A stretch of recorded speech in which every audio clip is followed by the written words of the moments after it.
திருச்சி விமான நிலையத்தில் பிரதமர் மோடியை அதிமுக பொதுச் செயலாளர் எடப்பாடி பழனிசாமி சந்தித்தார். அதிமுக பாஜக கூட்டணி மீண்டும் அமைந்த பிறகு முதல் முறையாக பிரதமரை இபிஎஸ் சந்தித்தார். அப்போது முன்னாள் அமைச்சர்கள் KP முனுசாமி, நத்தம் விஸ்வநாதன், SP வேலுமணி மற்றும் தேசிய ஜனநாயக கூட்டணி கட்சி தலைவர்களான GK வாசன், AC சண்முகம் உள்ளிட்டோர் உடனிருந்தனர். திருச்சி விமான நிலையத்தில் பிரதமர் மோடியை சந்தித்த அதிமுக பொதுச் செயலாளர் எடப்பாடி பழனிசாமி 3 முக்கிய கோரிக்கைகள் அடங்கிய மனுவை வழங்கினார். விவசாய கடன் வழங்குவதற்கு சிவில் ஸ்கோர் கேட்பதில் விவசாயிகளுக்கு வங்கிகள் விலக்களிக்க வேண்டும் என்பது உள்ளிட்ட கோரிக்கைகள் அடங்கிய மனுவை பெற்றுக்கொண்ட பிரதமர் மோடி அதனை பரிசீலனை செய்வதாக உறுதி அளித்தார். 452 கோடி ரூபாய் செலவில் மேம்படுத்தப்பட்ட தூத்துக்குடி விமான நிலையத்தின் புதிய முனையத்தை பிரதமர் மோடி ரிப்பன் வெட்டி திறந்து வைத்தார். தொடர்ந்து புதிய முனையத்தின் மாதிரி அமைப்பையும் பல்வேறு புகைப்படங்களையும் பார்வையிட்டார். அப்போது ஆளுநர் RN ரவி, மத்திய அமைச்சர் ராம்மோகன் மற்றும் தங்கம் தென்னரசு ஆகியோர் உடனிருந்தனர். தூத்துக்குடியில் 4900 கோடி ரூபாய் மதிப்பிலான பல்வேறு துறை சார்ந்த திட்டங்களை பிரதமர் மோடி தொடங்கி வைத்தார். விமான நிலையம், ரயில்வே, சாலை, துறைமுகம் தொடர்புடைய பல்வேறு வளர்ச்சி திட்டங்களை தமிழ்நாட்டிற்கு அர்ப்பணித்தார். குறிப்பாக ரயில்வே துறை சார்பில் நிறைவேற்றப்பட்டுள்ள 1032 கோடி ரூபாய் மதிப்பிலான பணிகள், தேசிய நெடுஞ்சாலைத்துறை சார்பில் முடிக்கப்பட்டுள்ள 2557 கோடி ரூபாய் மதிப்பிலான பணிகள் ஆகியவற்றை திறந்து வைத்தார். தமிழகத்தின் வளர்ச்சிக்கு கடந்த 10 ஆண்டுகளில் 3 லட்சம் கோடி ரூபாயை மத்திய அரசு வழங்கியிருப்பதாக பிரதமர் மோடி கூறினார். முந்தைய ஐக்கிய முற்போக்கு கூட்டணி ஆட்சியின் போது தமிழகத்துக்கு கிடைத்த நிதியை காட்டிலும் 3 மடங்கு கூடுதல் நிதியை தேசிய ஜனநாயக கூட்டணி அரசு வழங்கியுள்ளதாகவும் 11 ஆண்டுகளில் 11 புதிய மருத்துவக் கல்லூரிகள் உருவாக்கப்பட்டுள்ளதாகவும் பெருமிதம் தெரிவித்தார். உடன்பிறப்புகள் களத்தில் ஓய்வின்றி களமாடி கொண்டிருக்கும் போது ஓய்வெடுக்க மனமில்லை என்று முதலமைச்சர் MK ஸ்டாலின் தெரிவித்துள்ளார். இது தொடர்பாக அவர் வெளியிட்டுள்ள X பதிவில், மருத்துவர்கள் வற்புறுத்தினாலும் எனக்கு மருத்துவமனையில் ஓய்வெடுக்க மனமில்லை என்றும், உறுப்பினர் சேர்க்கையில் 150 தொகுதிகளில் இலக்கை எட்டிய இன்ப செய்தியை அறிந்ததாக குறிப்பிட்டுள்ளார். 520 வாக்குறுதிகளை கொடுத்து மக்களை முதலமைச்சர் MK ஸ்டாலின் ஏமாற்றிவிட்டதாக முன்னாள் அமைச்சர் RB உதயகுமார் குற்றம் சாட்டினார். முன்னாள் முதல்வர் எடப்பாடி பழனிசாமி பிறந்த நாளை முன்னிட்டு மதுரை மாவட்டம் திருவாலவாயநல்லூரில் நலத்திட்ட உதவிகள் வழங்கும் நிகழ்ச்சி நடைபெற்றது. இதில் பேசிய அவர், கொரோனா காலகட்டத்தில் EPS அனைவருக்கும் உதவி செய்ததாகவும் மாணவர்களுக்கு ஆல் பாஸ் போட்டதாகவும் கூறினார். அரசு ஊழியர்களால் ஆட்சிக்கு வந்த திமுக கொடுத்த வாக்குறுதிகளை நிறைவேற்றாமல் பட்டை நாமம் போட்டுவிட்டதாக பாமக தலைவர் அன்புமணி ராமதாஸ் குற்றம் சாட்டினார். தமிழக மக்களின் உரிமை மீட்போம் என்ற பெயரில் நடைபயணத்தை தொடங்கியுள்ள அவர் செங்கல்பட்டு மாவட்டத்தில் பிரச்சாரம் செய்தார். கடந்த 4.5 ஆண்டுகளாக திமுக அரசு மக்களுக்கான அடிப்படை தேவைகளை செய்து கொடுக்காமல் இருப்பதாக கூறினார். தமிழ்நாட்டில் நடைபயணம் மேற்கொண்டு வருபவர்கள் எல்லாம் பாஜகவிற்கு ஆதரவாளர்கள் என்றும் அவர்கள் மதச்சார்பின்மையை ஆதரிக்கக்கூடியவர்கள் அல்ல எனவும் விசிக தலைவர் திருமாவளவன் குற்றம் சாட்டினார். ராணிப்பேட்டை மாவட்டம் முத்துக்கடை பேருந்து நிலையம் அருகே விசிக சார்பில் நடைபெற்ற பொதுக்கூட்டத்தில் பேசிய அவர் இவ்வாறு கூறினார். அமித்ஷா வீட்டு கதவை முதல்வரும் அவரது மகனும் தட்டினால் சரியா என EPS எழுப்பிய கேள்விக்கு, இவ்வளவு கீழ்த்தரமான கேள்விக்கெல்லாம் பதில் சொல்ல முடியாது என அமைச்சர் துரைமுருகன் கூறினார். வேலூரில் செய்தியாளர்களை சந்தித்த அவர், தனது ஸ்டேட்டஸ் வேறு, அவரது ஸ்டேட்டஸ் வேறு என்றார். மேலும் வாக்காளர் பட்டியல் சிறப்பு திருத்தம் குறித்த கேள்விக்கு, இதனால் மிகப்பெரிய புரட்சி வெடிக்கும் என்றார். லட்சிய கூட்டத்திற்கும் ரசிகர்கள் கூட்டத்திற்கும் இடையில் நடக்கும் போர் என தமிழக வெற்றி கழகத்தின் தலைவர் விஜயை நாம் தமிழர் கட்சியின் தலைமை ஒருங்கிணைப்பாளர் சீமான் மறைமுகமாக சண்டைக்கு அழைத்துள்ளார். சென்னையில் நடைபெற்ற ஆர்ப்பாட்டத்தில் கலந்து கொண்டு பேசிய அவர், தமிழ் தேசிய இனத்தின் உரிமை மற்றும் கனவை கொண்டுள்ள சித்தாந்தமா, சினிமாவா, இதுதான் சண்டை என கூறியுள்ளார். தேர்தல் பரப்புரையின் போது கட்சி நிர்வாகிகள் கடைபிடிக்க வேண்டிய வழிகாட்டு நெறிமுறைகளை தமிழக வெற்றி கழக பொதுச் செயலாளர் புஸ்ஸி ஆனந்த் வெளியிட்டுள்ளார். தேர்தல் பரப்புரையின் போது கட்சிக்கு களங்கம் ஏற்படுத்தும் வகையில் செயல்படக்கூடாது என்றும், கட்சி நிகழ்ச்சியின் போது பொதுமக்களுக்கும் போக்குவரத்துக்கும் இடையூறாக இருக்கக்கூடாது எனவும் அறிவுறுத்தப்பட்டுள்ளது. தமிழகத்தில் இன்று கோவை மற்றும் நீலகிரி மாவட்டத்தின் மலைப்பகுதிகளில் கனமழை பெய்ய வாய்ப்புள்ளது. இது தொடர்பாக அறிக்கை வெளியிட்டுள்ள சென்னை வானிலை ஆய்வு மையம் தமிழகத்தில் ஓரிரு இடங்களிலும் புதுவை மற்றும் காரைக்கால் பகுதிகளிலும் இடி மின்னலுடன் கூடிய லேசானது முதல் மிதமான மழை பெய்யக்கூடும் என தெரிவித்திருக்கிறது. தருமபுரி மாவட்டம் ஒகேனக்கல் காவிரி ஆற்றில் நேற்று மாலை நிலவரப்படி வினாடிக்கு 32,000 கனஅடியாக இருந்த நீர்வரத்து இன்று காலை 6 மணி நிலவரப்படி வினாடிக்கு 50,000 கனஅடியாக அதிகரித்துள்ளது. காவிரி நீர்பிடிப்பு பகுதிகளில் பெய்து வரும் கனமழையால் தொடர்ந்து நீர்வரத்து அதிகரித்துள்ளது. மேட்டூர் அணைக்கு வரும் நீரின் அளவு வினாடிக்கு 35,400 கன அடியிலிருந்து 45,000 கன அடியாக அதிகரித்துள்ளது. அணையின் நீர்மட்டம் 120 அடியாக உள்ள நிலையில் காவிரி ஆற்றில் வினாடிக்கு 45,000 கன அடி நீர் திறந்துவிடப்படுகிறது. பாசனத்திற்காக கிழக்கு மேற்கு கால்வாயிலிருந்து 400 கன அடி நீர் வெளியேற்றப்படுகிறது. அணையின் நீர் இருப்பு 93.47 TMC உள்ளது. மேட்டூர் அணைக்கு நீர்வரத்து அதிகரித்து வருவதால் எந்த நேரத்திலும் காவிரி ஆற்றில் 75,000 கன அடி நீர் திறக்கப்படலாம் என கரையோர மக்களுக்கு வெள்ள அபாய எச்சரிக்கை விடுக்கப்பட்டுள்ளது. மேட்டூர் அணையிலிருந்து நீர் திறப்பு மேலும் அதிகரிக்கக்கூடும் என்பதால் காவிரி ஆற்றில் மக்கள் குளிக்கவோ இறங்கவோ கூடாது என ஒலிபெருக்கி மூலமாக அதிகாரிகள் எச்சரிக்கை விடுத்துள்ளனர். மாவட்ட முல்லைப்பெரியாறு அணைக்கு நீர்வரத்து நேற்று 4,000 கன அடியாக இருந்த நிலையில் இன்று 5,500 கன அடியாக உயர்ந்துள்ளதால் விவசாயிகள் மகிழ்ச்சியடைந்துள்ளனர். முல்லைப்பெரியாறு அணை நீர்பிடிப்பு பகுதியில் கடந்த சில நாட்களாக தொடர்ந்து மழை பெய்து வருவதால் நீர்வரத்து அதிகரித்துள்ளது. கேரள மாநிலம் இடுக்கி சுற்றுவட்டார பகுதிகளில் பெய்த தொடர் மழை காரணமாக சாலைகளில் நீர் தேங்கியது. மூணாறில் மாலை நேரத்தில் நல்ல மழை பெய்தது. சாலைகளில் தேங்கிய மழை நீரில் முகப்பு விளக்குகளை எரியவிட்டபடி வாகன ஓட்டிகள் மெதுவாக சென்றனர்.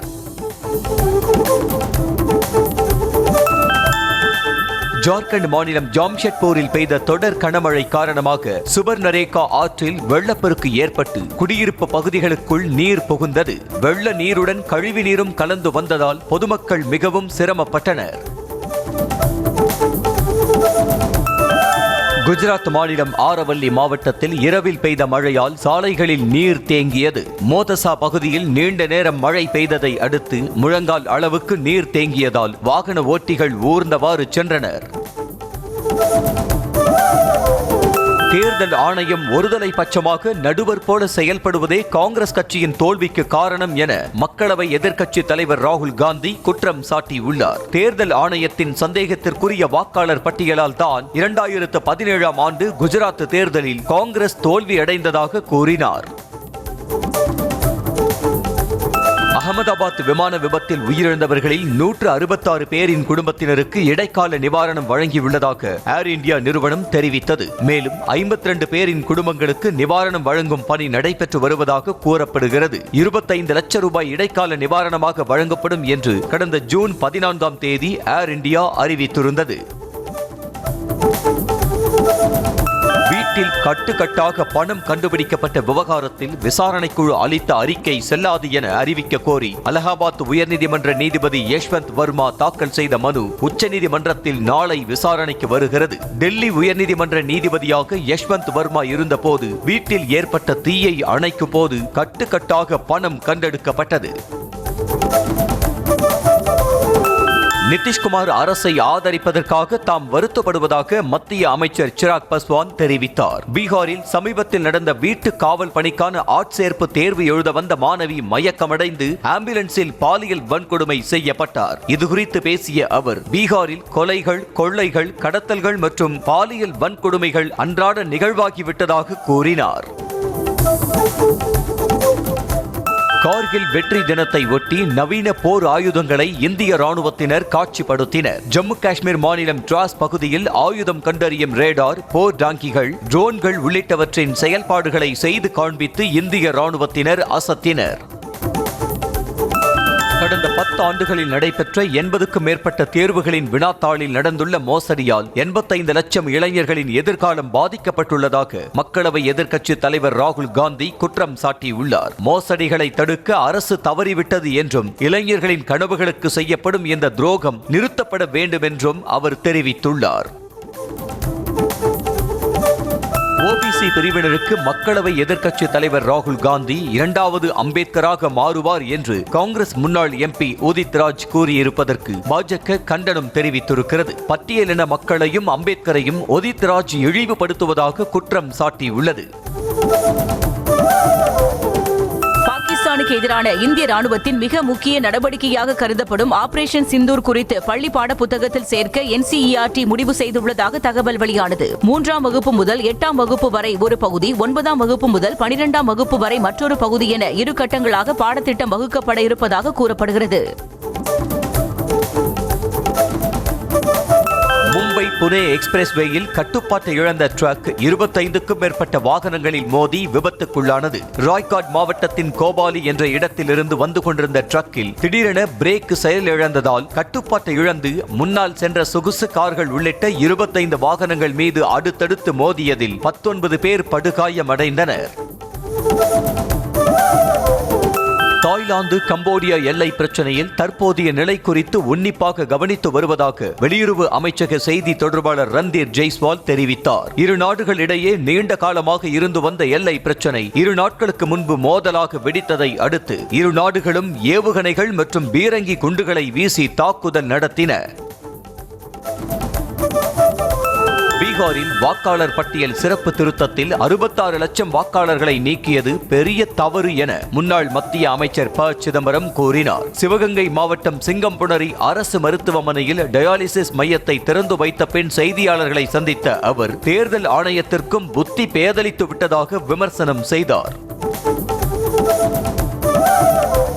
தமிழ்நாட்டிற்கு எத்தனை முறை மோடி வந்தாலும் மக்கள் ஏற்கப் போவதில்லை என மார்க்சிஸ்ட் கம்யூனிஸ்ட் கட்சியின் முன்னாள் மாநில செயலாளர் கே. பாலகிருஷ்ணன் திட்டவட்டமாக தெரிவித்தார். கடலூர் மாவட்டம் வைடிப்பாக்கத்தில் செய்தியாளர்களுக்கு பேட்டி அளித்த அவர் வரும் 2026 சட்டமன்ற தேர்தலில் அதிமுகவுடன் உள்ள அனைத்து கட்சிகளும் படுதோல்வி அடையும் என கூறினார். சிவகங்கை மாவட்டம் திருப்புவனத்தில் போலீசார் தாக்கியதில் அஜித்குமார் உயிரிழந்த வழக்கு தொடர்பாக அவரது சித்தி மகளிடம் சிபிஐ அதிகாரிகள் விசாரணை மேற்கொண்டனர். அஜித்குமார் தாயார் மற்றும் சித்தியிடம் ஏற்கனவே விசாரணை நடைபெற்ற நிலையில் மடப்புறத்தில் உள்ள வணிக வளாகத்தில் வைத்து அஜித்குமாரின் சித்தி மகளான கீர்த்தியிடம் சுமார் 1 மணி நேரத்திற்கு மேலாக விசாரணை நடைபெற்றது. கிருஷ்ணகிரி மாவட்டம் வேப்பனப்பள்ளி சுற்றுவட்டார பகுதிகளில் சுமார் 1 மணி நேரம் பரவலாக மழை பெய்ததால் வெப்பம் தணிந்து குளிர்ச்சியான சூழல் நிலவியது. வேப்பனப்பள்ளி, மாதேப்பள்ளி, தீர்த்தம், நேரலகிரி, நாச்சிக்குப்பம், நெடுசாலை, ஆவல் நத்தம் உள்ளிட்ட பகுதிகளில் மாலை நேரத்தில் நல்ல மழை பெய்தது. சென்னை ICF தொழிற்சாலையில் தயாரிக்கப்பட்ட ஹைட்ரஜன் மூலம் இயங்கும் முதல் ரயில் என்ஜின் சோதனை ஓட்டம் வெற்றிகரமாக நடைபெற்றது. தெற்கு ரயில்வே அதிகாரிகள், தொழில்நுட்ப வல்லுநர்கள் ஆகியோர் முன்னிலையில் சோதனை ஓட்டம் நடைபெற்றது. அப்போது சீரான வேகத்தில் இயக்கி பார்க்கப்பட்டது. திருவள்ளூர் மாவட்டம் ஆரம்பாக்கத்தில் 8 வயது சிறுமியை பாலியல் வன்கொடுமை செய்த வழக்கில் கைதான வடமாநில இளைஞர் சிறையில் அடைக்கப்பட்டான். 15 நாள் நீதிமன்ற காவலில் சிறையில் அடைக்க திருவள்ளூர் மகிழா நீதிமன்றம் உத்தரவிட்டுள்ளது. இளைஞரை பிடிக்க 15 தனிப்படைகள் அமைத்து தேடி வந்த நிலையில் சூலூர்பேட்டை ரயில் நிலையத்தில் வைத்து கைது செய்யப்பட்டான். தூத்துக்குடியில் பிரதமர் மோடி பங்கேற்ற நிகழ்ச்சி அரங்கில் பாஜகவினர் மற்றும் திமுகவினர் போட்டி போட்டு கோஷம் எழுப்பியதால் பரபரப்பு ஏற்பட்டது. திமுகவினர் முதலமைச்சர் மு.க. ஸ்டாலினையும் பாஜகவினர் பிரதமர் மோடியையும் வாழ்த்தி கோஷங்கள் எழுப்பினர். இதனையடுத்து அங்கு பாதுகாப்பு பணியில் ஈடுபட்டிருந்த போலீசார் இரு தரப்பினரையும் கட்டுப்படுத்தினர். விருதுநகர் மாவட்டம் ஸ்ரீவில்லிபுத்தூர் அருகே அரசு மதுபான கடையில் அதிமுக பேரூராட்சி கழக செயலாளர் மாமூல் கேட்டு மிரட்டும் வீடியோ வெளியாகியுள்ளது. மம்சாபுரம் அதிமுக பேரூராட்சி நகர செயலாளராக உள்ள நாகராஜ் மதுபான கடை மற்றும் பாரில் மாமூல் கேட்டு கொடுக்காததால் தகாத வார்த்தையில் திட்டும் வீடியோ வெளியாகி பரபரப்பை ஏற்படுத்தியுள்ளது. கேரள மாநிலம் கண்ணூர் மாவட்ட கடல் பகுதியில் மீன்பிடி படகு கவிழ்ந்து விபத்துக்குள்ளானதில் கன்னியாகுமரி மாவட்டத்தைச் சேர்ந்த மீனவர் ஒருவர் உயிரிழந்த நிலையில் 2 தப்பினர். சூட்டாடு கடல் பகுதியில் மீனவர்கள் மீன்பிடிக்க சென்ற போது ஃபைபர் படகு அங்குள்ள மணல் திட்டின் மீது எதிர்பாராத விதமாக மோதியது. கிருஷ்ணகிரி மாவட்டம் மத்தூர் அருகே ரேஷன் கடை அமைப்பதற்காக பள்ளம் தோண்டுவதற்கு எதிர்ப்பு தெரிவித்து பெண் ஒருவர் பெட்ரோல் ஊற்றிக்கொண்டு தீக்குளிக்க முயன்றதால் பரபரப்பு ஏற்பட்டது. பெரம்பலூரில் தங்களது பட்டா நிலத்தில் ரேஷன் கடை கட்ட முயற்சிப்பதாக கூறி வேடியப்பன் என்பவருடைய குடும்பத்தைச் சேர்ந்த பெண்கள் போராட்டத்தில் ஈடுபட்டனர்.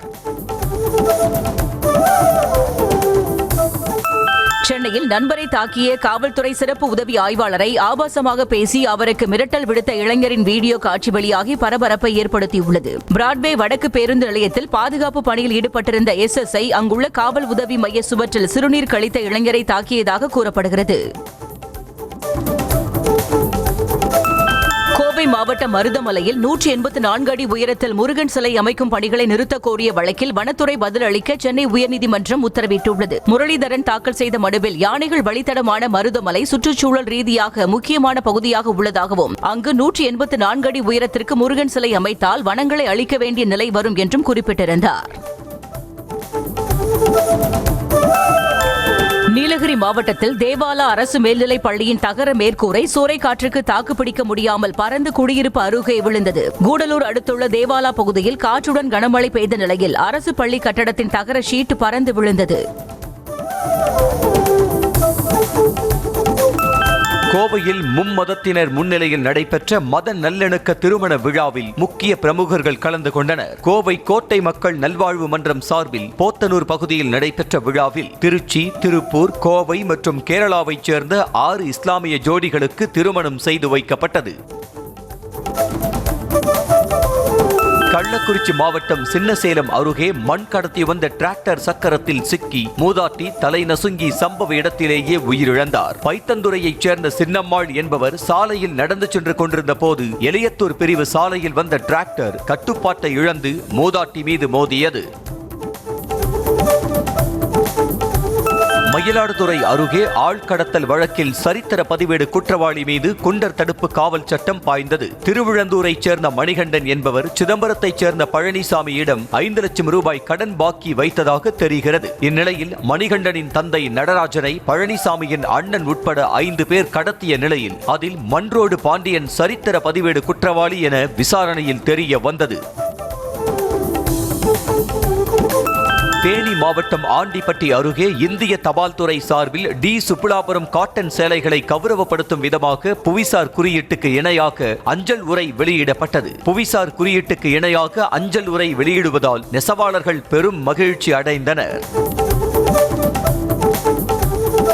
தென்காசி அருகே கல்குவாரி தண்ணீரில் மூழ்கி நையாண்டி மேள தொழிலாளி உயிரிழந்த நிலையில் அவரது உறவினர்கள் சாலை மறியல் போராட்டத்தில் ஈடுபட்டதால் பரபரப்பு ஏற்பட்டது. வள்ளி நகரைச் சேர்ந்த முருகேசன் என்பவர் கடையம் மயிலப்பபுரம் பகுதியில் இயற்கை உபாதை கழித்துவிட்டு அருகிலுள்ள கல்குவாரியில் கால் கழுவுவதற்காக இறங்கினார். அப்போது கால் வழுக்கி உள்ளே விழுந்த அவர் நீரில் மூழ்கி பரிதாபமாக உயிரிழந்தார். திருப்பூர் மாவட்டம் உடுமலை புதிய பேருந்து நிலையத்தில் திமுகவினர் ஸ்டாண்ட் அமைக்க எதிர்ப்பு தெரிவித்து ஆட்டோ ஓட்டுநர்கள் சாலை மறியல் போராட்டத்தில் ஈடுபட்டனர். பல ஆண்டுகளாக ஆட்டோ நிறுத்தம் செயல்பட்டு வந்த நிலையில் பேருந்து நிலையம் கட்டுமான பணிகள் நடைபெற்றதால் ஆட்டோ நிறுத்தம் மாற்றப்பட்டதாக கூறப்படுகிறது. திருச்சி மாவட்டம் துறையூர் அருகே 15 ஆண்டுகளாக இயங்கி வந்த வாரச்சந்தை வேறு இடத்திற்கு மாற்றுவதற்கு எதிர்ப்பு தெரிவித்து அப்பகுதி மக்கள் வட்டார வளர்ச்சி அலுவலரிடம் கோரிக்கை மனு அளித்தனர். மதுராபுரி பகுதியிலேயே வாரச்சந்தை செயல்பட வேண்டும் என்றும் இடத்தை மாற்றம் செய்தால் விவசாயிகள் மற்றும் பொதுமக்கள் பாதிக்கப்படுவதாகவும் தெரிவித்தனர். திருப்பூர் மாவட்டம் உடுமலை அருகே திருமூர்த்தி மலையில் உள்ள அமனலிங்கேஸ்வரர் கோயிலை காட்டாற்று வெள்ளம் சூழ்ந்ததால் முன்னெச்சரிக்கை நடவடிக்கையாக பூசைகள் நிறுத்தப்பட்டன. பஞ்சலிங்க அருவியின் நீர்பிடிப்பு பகுதியான குருமலை, குளிப்பட்டி, ஜல்லிமுத்தான் பாறை உள்ளிட்ட பகுதிகளில் பெய்த கனமழை காரணமாக காட்டாற்று வெள்ளம் பெருக்கெடுத்து ஓடியது. மூணாறு சுற்றுப்பகுதிகளில் பெய்து வரும் கனமழை காரணமாக தேனி மாவட்டம் மாட்டுப்பட்டி அணைக்கு நீர்வரத்து அதிகரித்து அணை நிரம்பும் சூழல் ஏற்பட்டுள்ளது. தொடர்ந்து நீர்வரத்து அதிகரித்ததால் எப்போது வேண்டுமானாலும் மதகுகள் திறக்கப்படலாம் என்பதால் மூணாறு சுற்றுப்பகுதியில் உள்ள ஆற்றின் கரையோர பகுதிகளுக்கு நீர்வளத்துறை அதிகாரிகள் வெள்ள அபாய எச்சரிக்கை விடுத்துள்ளனர். கடலூர் மாவட்டம் சிதம்பரம் அருகே ஏரியில் அளவுக்கு அதிகமாக மண் எடுக்கப்பட்டதால் அநியாயமாக ஒரு சிறுவனின் உயிர் பறிபோய் உள்ளது. ஸ்ரீமுஷ்ணம் பகுதியில் 6ஆம் வகுப்பு படித்து வந்த அப்துல் ஆசிம் நண்பர்களுடன் வக்கிரமாரி ஏரியில் குளிக்கச் சென்றான். அப்போது ஆழம் இருப்பது தெரியாமல் சென்ற அப்துல் ஆசிம் நீரில் மூழ்கி உயிரிழந்தான். முதலமைச்சர் மு க ஸ்டாலினுக்கு உடல்நிலை சரியில்லாத காரணத்தால் பிரதமர் மோடியை அவர் வரவேற்க முடியவில்லை என அமைச்சர் மு பே சாமிநாதன் விளக்கம் அளித்தார். திருப்பூர் மாவட்டம் பல்லடத்தில் செய்தியாளர்களுக்கு பேட்டி அளித்த அவர் முதலமைச்சர் விரைவில் பல்வேறு நலத்திட்டங்களை தொடங்கி வைக்க திருப்பூர் வர உள்ளதாக கூறினார். செங்கல்பட்டு மாவட்ட ஆட்சியர் ஸ்னேகா பெயரில் போலியாக வாட்ஸ்அப் குரூப் துவங்கப்பட்டுள்ளது குறித்து சைபர் கிரைம் போலீசார் விசாரணை மேற்கொண்டுள்ளனர். மாவட்ட ஆட்சியர் பெயரில் குறுந்தகவல்கள் வந்தால் யாரும் நம்ப வேண்டாம் என பொதுமக்களுக்கும் அதிகாரிகளுக்கும் போலீசார் எச்சரிக்கை விடுத்துள்ளனர். ராணிப்பேட்டை மாவட்டம் பானாவரத்தில் உறவினரை கொலை செய்த வழக்கில் ஊராட்சி மன்ற தலைவர் உள்பட 3 பேரை குண்டர் தடுப்பு சட்டத்தில் கைது செய்து போலீசார் சிறையில் அடைத்தனர். கடந்த ஜூன் மாதம் 21ஆம் தேதி பாமக நிர்வாகி பாலகிருஷ்ணனை மர்ம நபர்கள் வழிமறித்து சரமாரியாக கத்தியால் வெட்டி கொலை செய்தனர். இந்த வழக்கில் கைதான கார்த்திக், யுவராஜ் மற்றும் ராமச்சந்திரன் மீது குண்டர் சட்டம் பாய்ந்தது. இன்ஸ்டாகிராம் மூலம் பழகி ஆசை வார்த்தை கூறி சிறுமியை கடத்தி சென்ற நபரை போலீசார் கைது செய்தனர். காஞ்சிபுரம் எம்ஜிஆர் நகரைச் சேர்ந்த மோகன்தாஸ் என்பவர் இன்ஸ்டாகிராம் மூலம் ஈரோட்டைச் சேர்ந்த 14 வயது சிறுமியிடம் பழகி ஆசை வார்த்தை கூறி சென்னைக்கு கடத்தி வந்ததாக தெரிகிறது. புகாரின் பேரில் சென்னையில் இருந்த சிறுமியை மீட்ட ஈரோடு போலீசார் மோகன்தாஸை கைது செய்து சிறையில் அடைத்தனர். சென்னை பாடியில் ஆவடி காவல் ஆணையரகம் சார்பில் சாலை பாதுகாப்பு விழிப்புணர்வு குறித்த இருசக்கர வாகன பேரணி நடைபெற்றது. ஹெல்மெட் அணிந்து கொண்டு இருசக்கர வாகனம் ஓட்ட வேண்டும் என்றும் செல்போன் பேசிக்கொண்டு வாகனங்களை இயக்கக்கூடாது என விழிப்புணர்வு வாசகங்கள் எழுதப்பட்ட பதாகைகளை ஏந்தியபடி காவலர்கள் பேரணி சென்றனர். சென்னை புறநகர் பகுதிகளில் அதிரடி சோதனையில் ஈடுபட்ட போலீசார் போதை மாத்திரை பயன்படுத்தியதாக 2 பேரை கைது செய்தனர். கூடுவாஞ்சேரி, பொத்தேரி மற்றும் மறைமலை நகரில் உள்ள தங்கும் விடுதிகள், தனியார் குடியிருப்பு உள்ளிட்ட இடங்களில் 300க்கும் மேற்பட்ட போலீசார் சோதனை நடத்தினர். பொத்தேரியில் உள்ள தனியார் குடியிருப்பில் ஆய்வு செய்த போது போதை மாத்திரை பயன்படுத்தியதாக 2 பேரை பிடித்தனர். மயிலாடுதுறையில் உள்ள ஒழுங்குமுறை விற்பனை கூடத்தில் மறைமுக ஏலம் காரணமாக ஒரே நாளில் 60 லட்சம் ரூபாய் மதிப்பிலான பருத்தி கொள்முதல் செய்யப்பட்டது. மழை காரணமாக விளைச்சல் பாதிக்கப்பட்டதால் குவிண்டால் ஒன்றுக்கு 7425 ரூபாய்க்கு பருத்தி விற்பனையானதாக விவசாயிகள் தெரிவித்தனர். நீலகிரி மாவட்டம் கோத்தகிரி அருகே அரசு பேருந்தை குட்டியுடன் சென்ற யானைகள் வழி மறைத்ததால் பயணிகள் அச்சமடைந்தனர். குஞ்சப்பனைத்தில் முகாமிட்டுள்ள யானைகளுக்கு கோபத்தை வரவழைக்கும் வகையில் அதன் அருகில் சென்று செல்போனில் வீடியோ எடுக்கும் நபர்கள் மீது நடவடிக்கை எடுக்க வேண்டும் என சமூக ஆர்வலர்கள் கோரிக்கை விடுத்தனர். தேனி மாவட்டம் போடிநாயக்கனூர் மெட்டு மலைச்சாலை பகுதிகளில் சூறை காற்றுடன் சாரல் மழை பெய்ததால் வாகன ஓட்டிகள் சிரமத்திற்கு ஆளாகினர். பனிமூட்டத்துடன் பெய்து வரும் மழை காரணமாக சுற்றுலா பயணிகள் மற்றும் வாகன ஓட்டிகள் எச்சரிக்கையுடன் பயணிக்கும்படி காவல்துறையினர் அறிவுறுத்தி உள்ளனர்.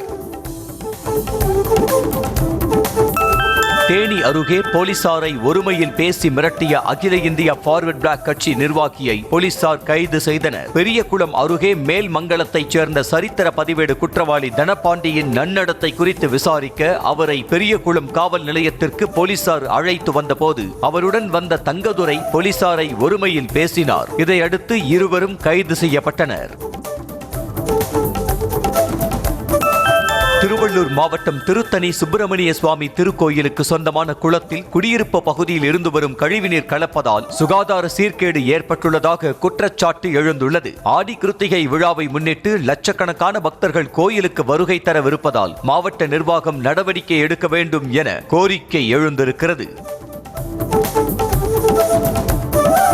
செங்கல்பட்டு அருகே மதுபோதையில் இளைஞரை வெட்டிவிட்டு ரகளையில் ஈடுபட்ட சரித்திர பதிவேடு குற்றவாளிக்கு தர்மஅடி கொடுத்து அவரை போலீசாரிடம் பொதுமக்கள் ஒப்படைத்தனர். சிங்கப்பெருமாள் கோவில் பகுதியைச் சேர்ந்த கலிஃபுல்லா பேருந்து நிலையத்தில் பிரகாஷ் என்பவரின் பிக்கப் வாகனத்தை வழிமறித்து ஏன் வேகமாய் போகிறாய் என கேட்டு ரகளையில் ஈடுபட்டு கத்தியால் சரமாரியாக வெட்டினார்.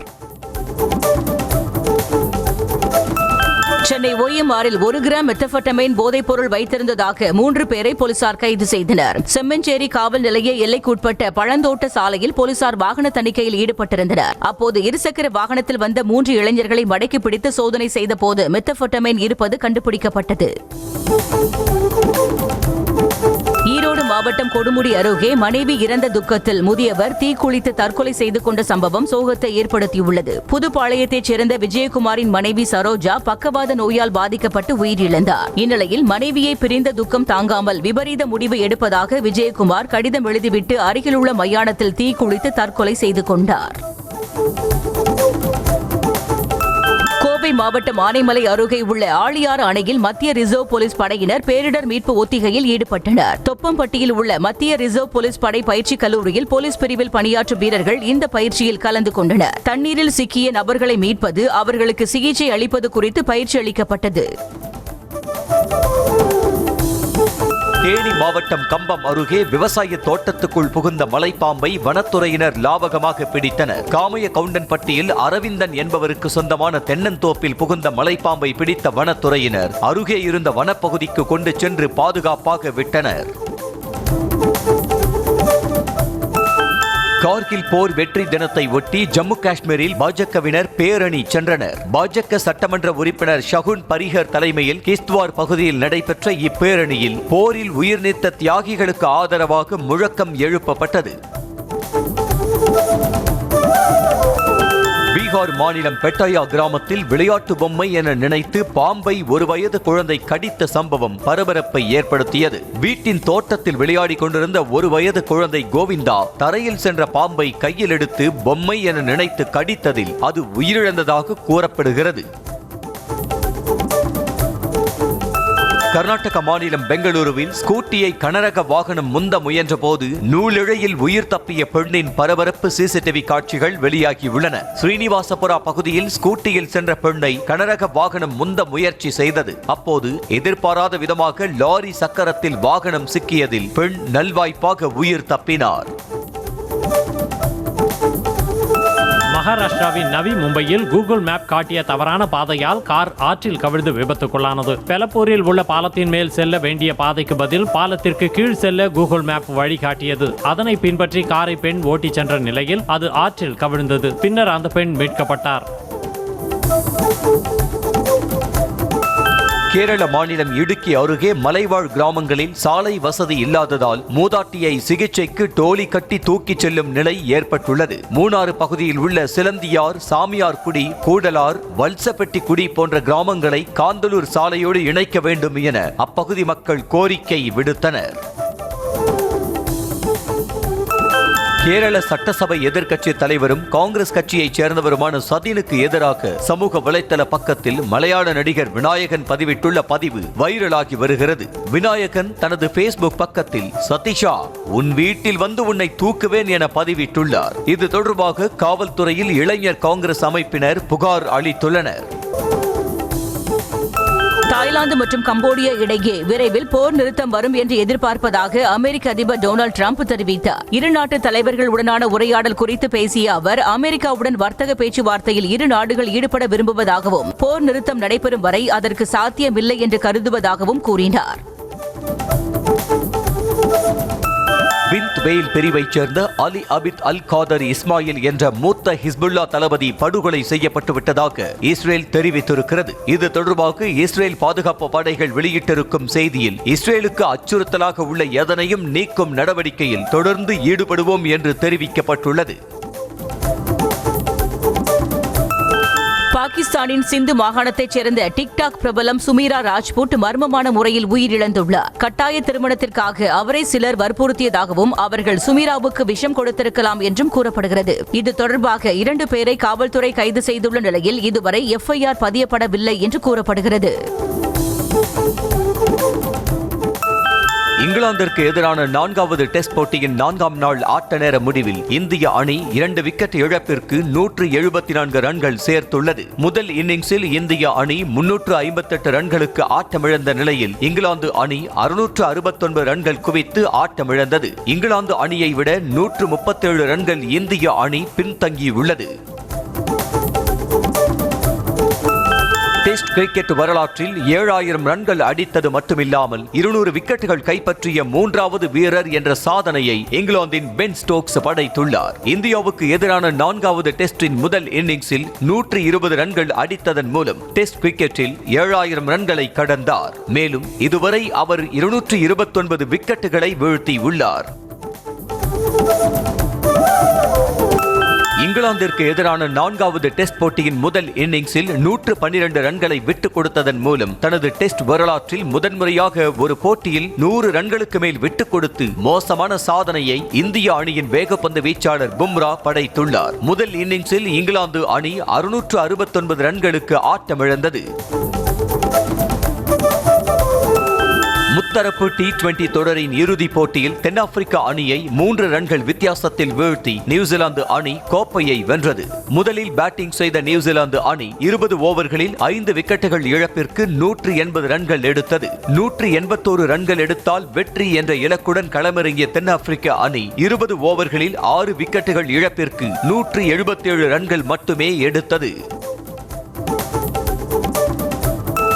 ஐக்கிய அரபு அமீரகத்தில் நடைபெறவுள்ள ஆசிய கோப்பை கிரிக்கெட் தொடருக்கான அட்டவணை வெளியிடப்பட்டுள்ளது. அதன்படி இந்தியா மற்றும் பாகிஸ்தான் அணிகள் செப்டம்பர் 14ஆம் தேதி நடைபெறும் போட்டியில் மோதுகின்றன. இந்தியாவில் போட்டிகள் நடைபெற்றால் பங்கேற்க மாட்டோம் என்ற நிலைப்பாட்டை பாகிஸ்தான் கொண்டிருப்பதால் இரு நாடுகளுக்கும் பொதுவான இடத்திற்கு தொடரை மாற்ற முடிவு செய்யப்பட்டது. உலகக்கோப்பை செஸ் இறுதிப் போட்டியின் முதல் சுற்று டிராவில் முடிந்தது. இறுதிப் போட்டியில் கோனேரு ஹம்பி, திவ்யா தேஷ்முக் மோதுகின்றனர். இறுதிப் போட்டி இரு சுற்றுகளை கொண்டதாக உள்ளது. இதில் நேற்று நடைபெற்ற முதல் சுற்று டிராவில் முடிந்ததை அடுத்து இருவருக்கும் தலா அரை புள்ளிகள் வழங்கப்பட்டது. இந்நிலையில் இன்று நடைபெறும் 2வது சுற்றில் இருவரும் மோதுகின்றனர். அமெரிக்காவில் நடைபெற்று வரும் வாஷிங்டன் ஓபன் டென்னிஸ் போட்டியின் அரையிறுதிச் சுற்றுக்கு ஸ்பெயினின் டேவிடோவிச் முன்னேறினார். ஆண்கள் ஒற்றையர் பிரிவு காலிறுதி ஆட்டத்தில் அமெரிக்காவின் டைலர் பிரெட்ஸ் உடன் மோதிய அவர் 7-6, 3-6, 7-5 என்ற செட் கணக்கில் வெற்றி பெற்றார். அரையிறுதியில் அவர் அமெரிக்காவின் பென் ஷெல்டன் உடன் மோதுகிறார். அஜித்தை வைத்து கண்டிப்பாக திரைப்படம் இயக்குவேன் என்று இயக்குனர் லோகேஷ் கனகராஜ் தெரிவித்தார். ரஜினிகாந்த் நடிப்பில் ஆகஸ்ட் 14ஆம் தேதி வெளியாக உள்ள கூலி படத்தின் ப்ரமோஷன் பணிகளில் ஈடுபட்டுள்ள அவர் அஜித்தை வைத்து திரைப்படம் இயக்குவேன் என்றும் அதற்கான பேச்சுவார்த்தை தொடங்கி உள்ளதாகவும் கூறினார். அஜித்திற்கும் தனக்கும் ஒரு டைம்லைன் வரும்போது கண்டிப்பாக படம் இயக்குவேன் என்றார். காக்க காக்க வேட்டையாடு விளையாடு சாமி திரைப்படங்களை போன்று ஒரு போலீஸ் கதையை இயக்க வேண்டும் என்று ஆசைப்படுவதாக இயக்குனர் லோகேஷ் கனகராஜ் தெரிவித்தார். சமீபத்தில் நேர்காணல் ஒன்றில் பேசிய அவர் தனக்கு ஒரு போலீஸ் திரைப்படம் இயக்க ஆசை என்றும் அது சாதாரண போலீஸ் கதையாக இல்லாமல் ஒரு கல்ட் கிளாசிக் படமாக இருக்க வேண்டும் என்றும் கூறினார். தனுஷ் இயக்கி நடித்துள்ள இட்லி கடை திரைப்படத்தின் முதல் பாடல் அவரது பிறந்த நாளை முன்னிட்டு இன்று மாலை 6 மணிக்கு வெளியாக உள்ளது. இந்நிலையில் இந்த பாடலுக்கு தனுஷுடன் சேர்ந்து இசையமைக்கும் வீடியோவை இசையமைப்பாளர் ஜி.வி. பிரகாஷ் தனது எக்ஸ் பக்கத்தில் பகிர்ந்துள்ளார். இந்த திரைப்படம் வரும் அக்டோபர் 1ஆம் தேதி வெளியாக உள்ளது. விஜய் தேவரகொண்டா நடிப்பில் உருவான கிங்டம் திரைப்படத்தின் ட்ரைலர் வெளியாகி உள்ளது. கௌதம் தின்னனூரி இயக்கியுள்ள படத்தின் கதாநாயகியாக பாக்யஸ்ரீ போஸ் நடித்துள்ளார். இந்த திரைப்படம் 2 பாகங்களாக வெளியாகும் என படத்தின் தயாரிப்பாளர் நாகவம்சி தெரிவித்துள்ளார். தமிழ், தெலுங்கு, இந்தி ஆகிய மொழிகளில் ஜூலை 31ஆம் தேதி படம் வெளியாகிறது. தர்ஷன் நடிப்பில் உருவான ஹவுஸ்மேட்ஸ் திரைப்படத்தின் மினாலி வீடியோ பாடலை படக்குழு வெளியிட்டது. சிவகார்த்திகேயனின் எஸ்கே புரொடக்ஷன்ஸ் மற்றும் பிளே ஸ்மித் நிறுவனம் இணைந்து தயாரித்துள்ள படத்தை ராஜவேல் இயக்கியுள்ளார். ஹாரர் காமெடி கதைக்களத்துடன் உருவாக்கியுள்ள இந்த திரைப்படம் ஆகஸ்ட் 1ஆம் தேதி திரைக்கு வருகிறது. மாவட்டம் ஒட்டன்சத்திரம் அருகே தங்கச்சியம்மா பட்டியில் உள்ள உரக்கடையின் பூட்டை உடைத்து கல்லாப்பெட்டியில் இருந்த 70,000 ரூபாய், செல்போன் மற்றும் கணினி உள்ளிட்டவைகளை மர்ம நபர் திருடிச் சென்றுள்ளார். இது தொடர்பாக கடை உரிமையாளர் அளித்த புகாரின் பேரில் சிசிடிவி காட்சிகளின் அடிப்படையில் போலீசார் மர்ம நபரை தேடி வருகின்றனர். தென்காசி மாவட்டம் கடையநல்லூர் வேளாண் அறிவியல் மையத்தில் நடைபெற்ற உழவர் பெருவிழாவில் திரளான விவசாயிகள் கலந்து கொண்டு மாணவர்கள் வைத்திருந்த வேளாண் படைப்புகளை பார்வையிட்டனர். மேலும் விவசாயம் சார்ந்த பல்வேறு கருத்துக்களை விவசாயிகளுடன் மாணவர்கள் பரிமாறிக் கொண்டனர். விருதுநகர் மாவட்டம் ஸ்ரீவில்லிபுத்தூர் ஆண்டாள் கோயிலில் வரும் 28ஆம் தேதி திருத்தேரோட்டம் நடைபெற உள்ள நிலையில் அதற்கான தேரை தயார் செய்யும் பணிகள் நிறைவு பெற்றன. தேரோட்டத்தை காண தமிழ்நாடு மட்டுமின்றி அண்டை மாநிலங்களிலிருந்தும் லட்சக்கணக்கான பக்தர்கள் வருகை தர உள்ளனர். தஞ்சை மாவட்டம் கும்பகோணம் அருகே நடார் கிராமத்தில் உள்ள புனித சந்தியாகப்பர் ஆலயத்தில் தேர் பவனி வெகு விமர்சையாக நடைபெற்றது. மின்விளக்கு மற்றும் மலர்களால் அலங்கரிக்கப்பட்ட தேர்களில் புனித சந்தியாகப்பர், புனித சவேரியார் உள்ளிட்ட 5 சொரூபங்கள் எழுந்தருளி ஊர்வலமாக சென்றனர். இந்த பவனியில் அமைச்சர் கோவி சழியன் உள்பட ஏராளமான கிறிஸ்தவர்கள் பங்கேற்று வழிபட்டனர். நாகை அருகே சோழ வித்யாபுரத்தில் உள்ள புனித சந்தன மாத ஆலய திருவிழாவையொட்டி ஏராளமான கிறிஸ்தவர்கள் பொங்கல் வைத்து வழிபட்டனர். இதனைத் தொடர்ந்து மின் விளக்குகளால் அலங்கரிக்கப்பட்ட தேர்களில் அந்தோணியார், சூசையப்பர் உள்ளிட்ட சொரூபங்கள் எழுந்தருள ஏராளமான கிறிஸ்தவர்கள் மனமுருக பிரார்த்தனை செய்தனர். புதுச்சேரி மாநிலம் காரைக்காலில் பிரசித்தி பெற்ற புனித சந்தன மாத ஆலயத்தின் ஆண்டு திருவிழாவை முன்னிட்டு மின் அலங்கார தேர் பவனி நடைபெற்றது. மின் விளக்குகள் மற்றும் மலர்களால் அலங்கரிக்கப்பட்ட தேரில் எழுந்தருளிய அன்னை புனித சந்தன மாதா முக்கிய வீதிகள் வழியாக ஊர்வலம் வந்தது.